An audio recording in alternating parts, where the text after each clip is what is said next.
국민의힘 곽상도 의원의 아들이 대장동 개발 시행사인 화천대유에서 퇴직하면서 50억 원을 받은 사실이 드러나 큰 파문이 일고 있습니다.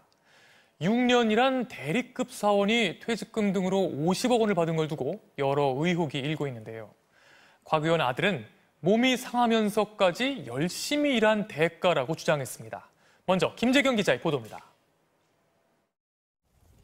국민의힘 곽상도 의원은 자신의 아들이 화천대유에서 일한 사실이 드러나자 월급 300만 원 안팎을 받았다며 뭐가 문제냐고 주장해왔습니다. 그런데 화천대유는 지난 3월 퇴사한 곽 씨에게 퇴직금과 성과급 등의 명목으로 50억 원을 지급한 사실이 확인됐습니다.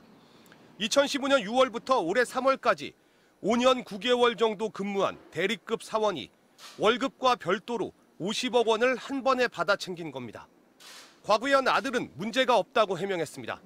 아버지 소개로 화천대유에 입사해 몸이 상하면서까지 열심히 일했고 회사가 많은 수익을 올려 50억 원을 받게 됐다는 겁니다.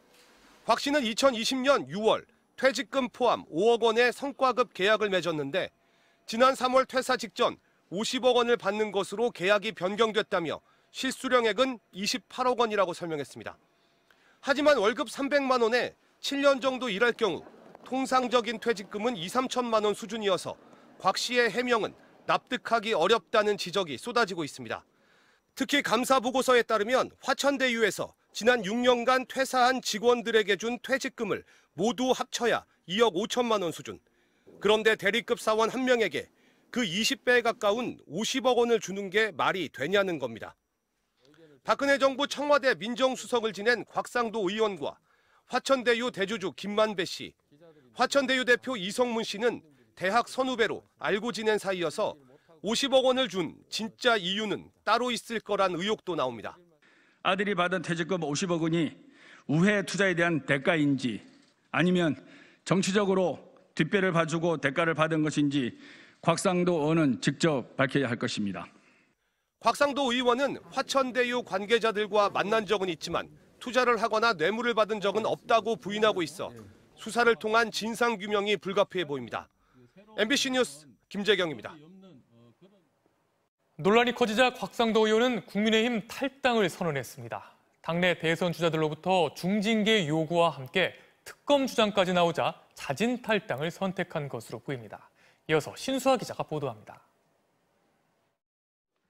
오전까지만 해도 지금은 이재명 지사와 싸워야 할 때라며 탈당 등 징계에 선을 긋던 국민의힘 곽상도 의원은 늦은 오후 대구시당에 전격적으로 탈당계를 신청했습니다.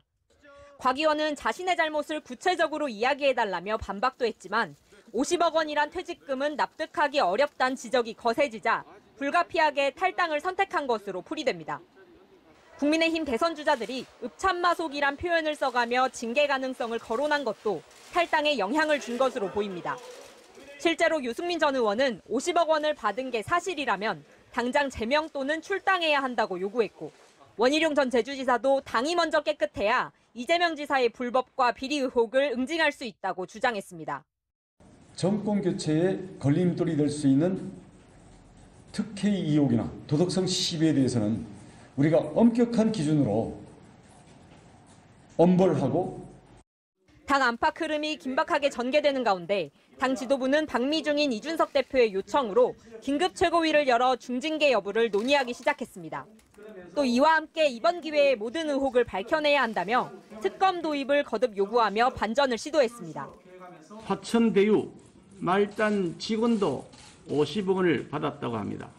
특검만이 이 게이트의 실체를 밝힐 수 있다는 것입니다.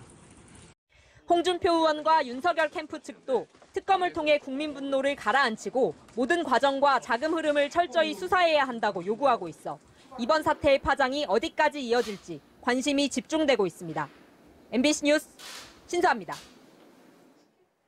민주당은 국민의힘 게이트의 실체가 드러났다며 파상 공세에 나섰습니다. 이재명 후보는 곽상도 의원의 아들이 받은 돈은 성남시의 공공개발을 저지해서 주고받은 뇌물의 일부로 의심된다며 엄정한 수사를 촉구했습니다. 임명현 기자의 보도입니다. 대장동 의혹을 국민의힘 게이트라고 규정해온 이재명 후보는 드디어 빙산의 일각이 드러났다며 즉각 반격에 나섰습니다. 이 후보는 특히 곽의원 아들이 챙긴 50억 원은 성남시의 공공개발을 저지해준 대가성 뇌물의 일부로 의심된다며 신속한 수사를 촉구했습니다.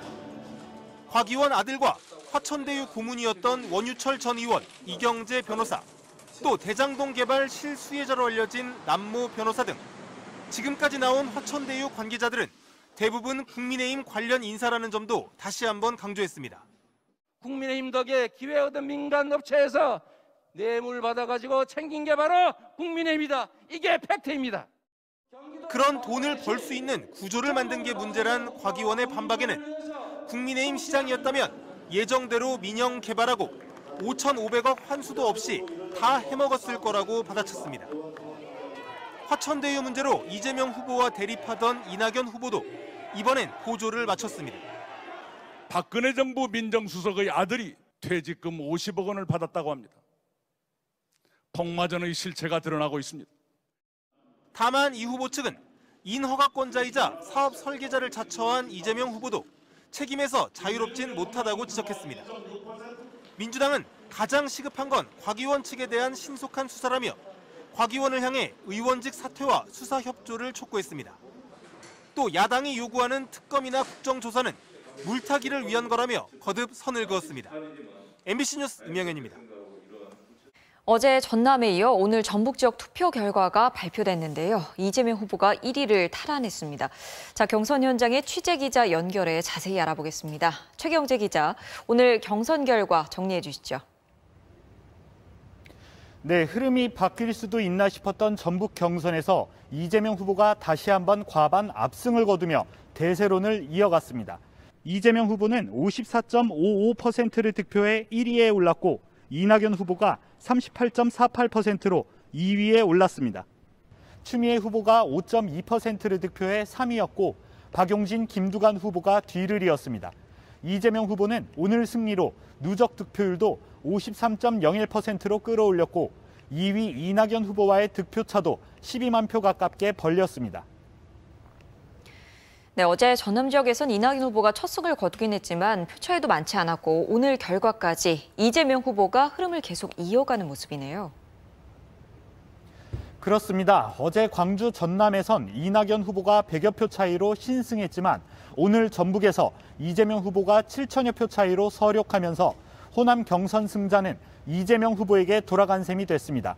두 후보의 평가 직접 들어보시겠습니다. 내부 균열을 최소화하고 본선 경쟁력을 높여주고자 하는 이 호남 집단 지성이 발현된 것이다라고 생각하고 저희의 진정한 마음 더욱더 잘 알려드리고 지지를 호소하는 길밖에 없다고 생각합니다. 마침 오늘 경선이 끝나자마자 김두관 후보가 이재명 후보에 대한 지지를 선언하면서 후보직을 전격 사퇴해 이재명 대세론에 좀 더 힘이 실린 모습입니다. 이제 민주당은 권역별 지역 순회 경선을 11차례 중 6차례 시행돼 반환점을 돌았습니다. 이번 주 시작되는 제주와 영남 지역, 그리고 49만 명이 참여하는 2차 선거인단 투표에서 이낙연 후보가 흐름을 되살려낼 수 있느냐가 결선 투표 가능성을 점칠 변수가 될 전망입니다. 전북 지역 경선이 치러진 우석대학교에서 MBC 뉴스 최경재입니다.